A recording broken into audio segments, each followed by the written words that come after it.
Want to quickly start by looking at a dashboard we've pulled together here. And what this dashboard is showing us is the compliance that we have for each of our kind of key laws and regulations for our example organization here. So we're able to quickly see for ISO 27002 as an example, that we're 59% compliant. We've got a little work to do as it relates to non-compliance, nearly 16%, and then partial compliance here with 21%. This is a great way for us to start to leverage the data that we're going to be gathering through control attestations, risk assessments, diagnostic surveys, and the like. So we're able to determine whether a control is compliant and translate that against key laws and regulations so we can see.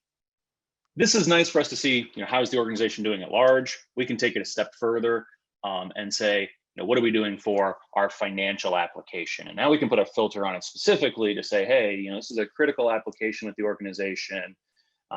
ISO 27002 or NIST 853 are really key regulations for this individual application. How do we stand? And business owners really like this because it gets them a very targeted view of their world, their application. It helps them understand where they stand from a compliance perspective. I want to quickly show you how we get to this data. So it starts with all the different laws, regulations, and best practices that may be applicable to your organization. Brian mentioned we maintain a library of over 500 different laws, regulations, and best practices, and have made them available in industry-specific packs. In our demo here, we're looking at 295 different laws, regulations, and best practices. And we're going to look at one in particular, NIST Cybersecurity Framework. And as part of the subscription, we provide some high-level details, including a description and a URL to the verbatim source section, so you can go read that on the site of truth, in this instance, the NIST.gov website. Each authority document or law or regulation is decomposed into a series of citations. And for NIST CSF, it's been decomposed into 109 different citations. When we look at a citation, we provide the verbatim language right out of that law or regulation in an unedited format other than having been decomposed.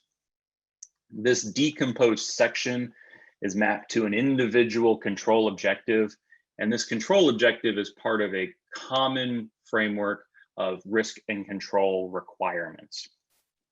This piece here is talking about security monitoring and what we need to be doing as an organization. And when we look at the control objective, this is where it all starts to come together and we start to drive towards that assess once, test once, satisfy many model. Within our control objective, we scroll down to the bottom quickly here, we can see that there are 184 different citations that have something to say about the topic of security monitoring. That includes some internal policies and standards, CIS, NIST, ISO, and on. This information is what ultimately feeds into that initial dashboard we saw earlier. We're leveraging the data from our instantiated controls to determine where we're compliant and not on an individual, law and mandate level. The other side of this coin is we were looking at a control objective here, and this would be applied against our operating environment as controls, but the other side of the coin is risk. And we have a library of risk statements that have also been defined and come as part of our content.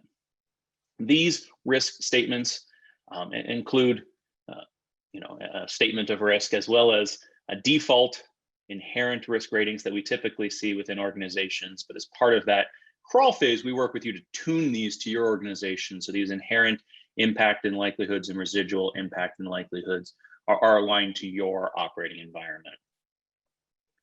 Ultimately, the output of all of this risk information is the ServiceNow version of that executive dashboard that Brian was showing us a moment ago. We're able to use all of the underlying risk information to determine how does this roll up into a common risk taxonomy. So we have a series of risk categories and risk topics that help group all of those risks into high-level topical groups. And we can then look at inherent risk, residual risk, both quantitatively and quantitatively for the organization to get that management level export.